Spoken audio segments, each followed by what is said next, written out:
Nak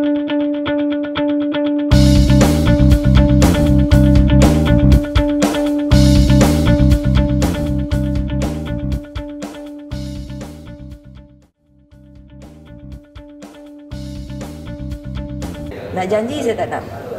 Kalau saya janji, kalau lah hari ni saya dapat cek, kalau ada orang tertentu dia kata okey, kami belum ada nombor akaun lagi, okey datang kat pejabat. Macam pagi tadi ada perkara yang saya tak boleh bantu secara, mereka minta saya tolong buat rumah panjang. Saya tak boleh. Saya cuba tak boleh juga. Jadi saya kata okey, saya boleh bagi JKKK minta peruntukan, minta nombor akaun. Tapi itu memang betul untuk mengatur rumah panjang. Saya nak bagi secara ni, saya tak dibenarkan, tak boleh, ia menyalahi peraturan.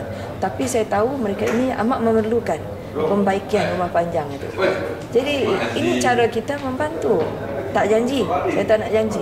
Tapi ada peruntukan, saya okey, saya akan bagi banyak ni. Saya berani sebut. Sebab saya tahu berapa saya ada. Kalau kita tak tahu, mana berani. Jadi ini cara kita. Untuk pilihan raya di kali ini, apa antara isu yang mungkin akan ditimbulkan selain daripada isu Perdana Menteri itu sendiri? Di antara isu-isunya lagi juga isu tanah. Walaupun kerajaan telah menyusun atur semua itu, isu-isu tanah. Sebenarnya isu tanah di Sarawak ini mungkin ramai, termasuk orang Sarawak, tidak memahaminya. Macam saya dulu pun saya tidak faham.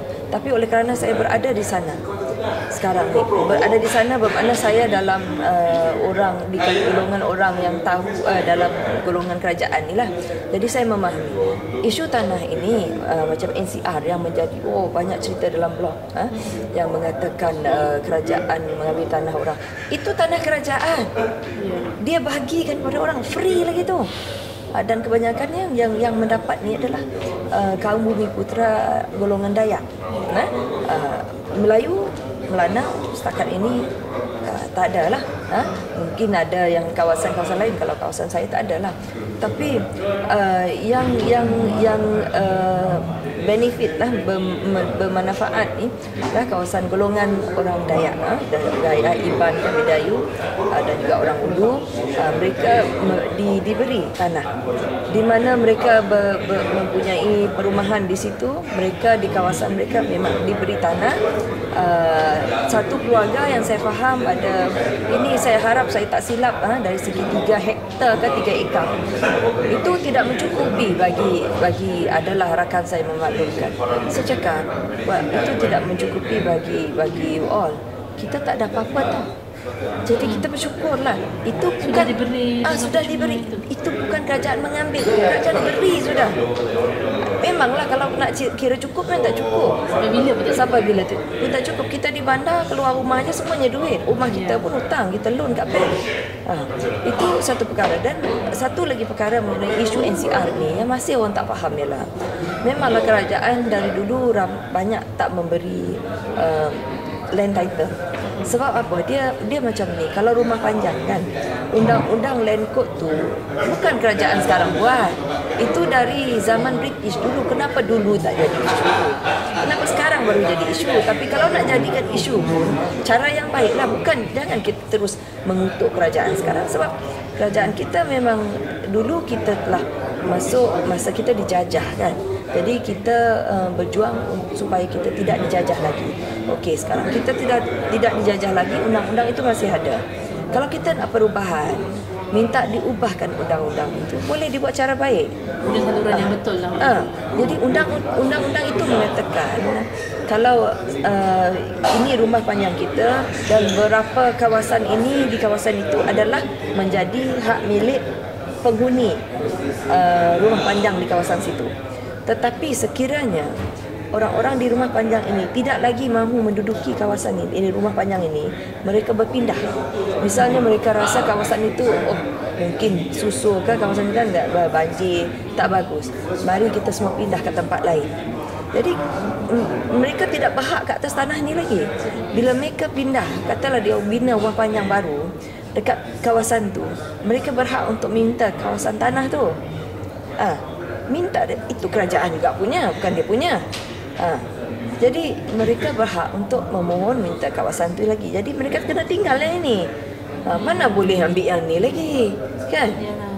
Lagi satu lagi yang saya perhatikan juga, yang kerajaan lambat memberi title ni sebab apa?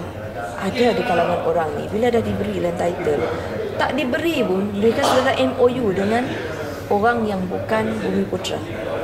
Jadi ada saya difahamkan di kawasan Rumah Panjang tu mereka sudah ada MOU dengan orang lain tu. Kalau lah berlaku kematian dia nak mengubur diri pun tak ada tanah tau. Untuk tujuan kebajikan lah ini untuk tujuan dia orang sendiri, untuk dia orang usahakan tanah tu. Sebab itu kita suka juga nak menyalahkan pihak-pihak syarikat kerana mereka tidak mampu untuk mengusahakan tanah mereka. Jadi datanglah syarikat ini mengusahakan. Mungkin itu yang boleh orang bincangkan dengan syarikat lah. Misalnya dengan syarikat-syarikat yang yang telah mengusahakan tanah mereka itu, mereka bincang dari segi dividen mereka berapa banyak. Itu saya tak tahu sebab saya tak terlibat langsung dalam perkara begini. Tapi yang saya faham ialah itulah di antara isu-isu, sebab mereka kata bila dah diambil syarikat, orang tak ada tanah lagi, tak ada tanah lagi untuk diusahakan, tak ada income generating kemudahan lagi lah. Itu tak benar YBN. Maknanya itu dah sengaja diperbesar-besarkan. Memang kebanyakannya diperbesar-besarkan dan sekiranya lah menjadi masalah kalau kita bawa perkara ini ke kerajaan, insya-Allah kerajaan akan menolong. Kerajaan mana tak mau popular? Bagi saya adalah salah kalau orang mengatakan kerajaan kita menyalahgunakan kuasa, kerana mungkin itu persepsi. Kalau adalah orang-orang tertentu menyalahgunakan kuasa, kita boleh lapor. Sebab itu kita ada MACC, Sarawak lagi. Kalau you pernah dengar program Sejiwa Senada. Program Sejiwa Senada itu adalah inisiatif yang hormat Ketua Negeri Sarawak. Dan di situ pula banyak kemudahan-kemudahan yang diberi oleh kerajaan, agensi-agensi kerajaan disebarkan di situ. Dan sekiranya ada aduan terhadap sesiapa saja, ada juga kaunter untuk kita membuat aduan, mengatakan orang ini kerajaan tidak menjalankan tugasnya betul, agensi mana yang tidak menjalankan tugasnya betul, lapor. Itu adalah telus. Itu saya heran. Mungkin ramai orang kita tidak berani ataupun tidak mengetahui caranya. Jadi dengan cara begini, kerajaan Negeri Sarawak amat telus. Ada pula kepimpinan pun tidak tahu apa orang lain buat. Jadi laporlah. Bila kepimpinan kita mengetahui apa yang dilaporkan, mereka akan bertindak. Adalah tidak betul kalau orang mengatakan kerajaan menyalahgunakan kuasa kerana kerajaan mana yang tidak mahu popular. Saya nyatakan kepada pegawai saya, pastikan layankan orang dengan baik, kerana saya tidak mahu orang marah kerana salah cara bercakap, cara kita berurusan dengan orang. Saya hari-hari ingatkan kepada staf saya. Kita semuanya mahu popular. Siapa mahu tak popular? Orang bukan orang dalam politik pun nak popular juga. Macam selebriti, semua nak popular. Manusia mana yang suka tak popular, kan? Itu mungkin persepsi orang saja. Itulah keadaan kita di Sarawak. Banyaklah yang dia sentuh tu adalah tidak betul. Tak betul. Kalau ada yang dia orang kata, dia orang rasa dia orang disalahgunakan kuasa secara individu tu, laporlah. Kalau dari segi kawasan luar bandar ini, insya-Allah kita masih dapat bertahan. Sebab kebanyakannya kawasan di Sarawak adalah luar bandar. Dan yang penting orang-orang kita di kawasan sana, kita ingatkan baca surat khabar. Kita kena perlu membanyakkan ilmu pengetahuan dalam diri kita, kerana itu adalah weapon kita untuk kita pergi ke berhadapan dengan orang ramai.